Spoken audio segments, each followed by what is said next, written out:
विचार और व्यवहार खराब होने से पहले अपनी भावना खराब हो जाती है, और आपकी भावना खराब हो गई तो आपका मन कलुषित हुआ ही, दूषित हुआ ही, शरीर भी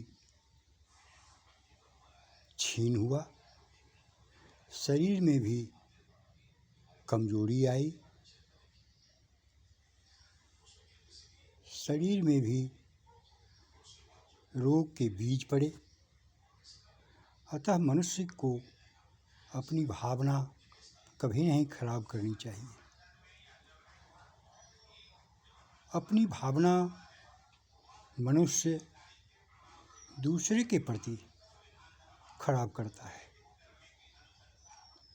दूसरे के प्रति ईर्ष्या, घृणा, द्वेष, बैर के भाव अपने मन के अंदर तैयार कर लेते हैं, बेमतलब, बिना मतलब, सिर्फ भौतिक लाभ के लिए। भौतिक लाभ से भी ज़्यादा अपने अहंकार के कारण, अपने को धनवान, विद्वान, बुद्धिमान समझ लेने के कारण अपनी भावना आप ही खराब कर लेते हैं। और अपनी भावना जब खराब हो गई तो इससे दूसरे किसी को हानि नहीं होगी। आपकी भावना खराब है तो दूसरे को क्या हानि होगी? अरे स्वयं को हानि होती है, स्वयं को घाटा होता है, अपना शरीर क्षीण होता है, बुद्धि कमज़ोर होती है, मस्तिष्क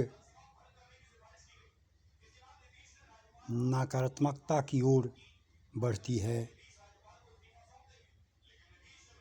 चिंता का भाव सदा भरा रहता है,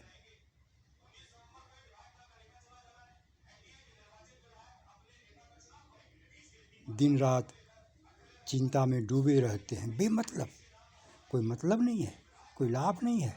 आज लोग भौतिक लाभ को ज़्यादा लाभ समझते हैं, तो भौतिक लाभ भी कोई मिलने वाला नहीं है। दूसरे से ईर्ष्या करोगे तुम्हें क्या भौतिक लाभ मिलेगा? कोई लाभ नहीं मिलेगा।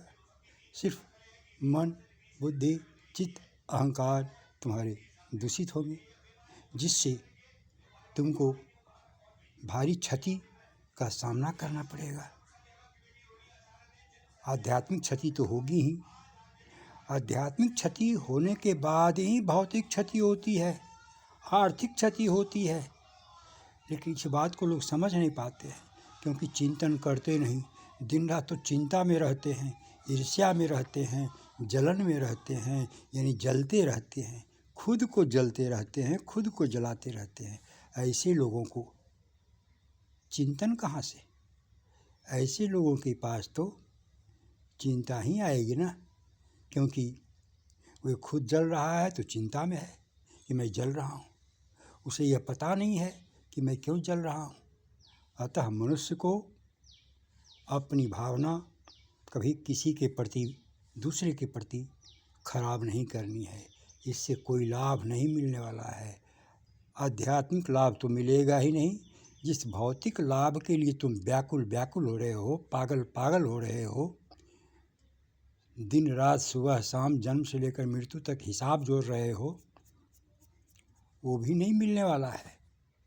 अतः हे मानव, अपनी भावना को पढ़, अपनी भावना को समझ, अपनी भावना पर निगरानी रख कि हमारी भावनाएं गलत ना हो, हमारी भावनाएं सुंदर हो, हमारे अंदर सुविचार पैदा हों, हमारे अंदर सद्बुद्धि हो, हमारे अंदर सद्संस्कार की उपज हो, तभी हमारा कल्याण होगा।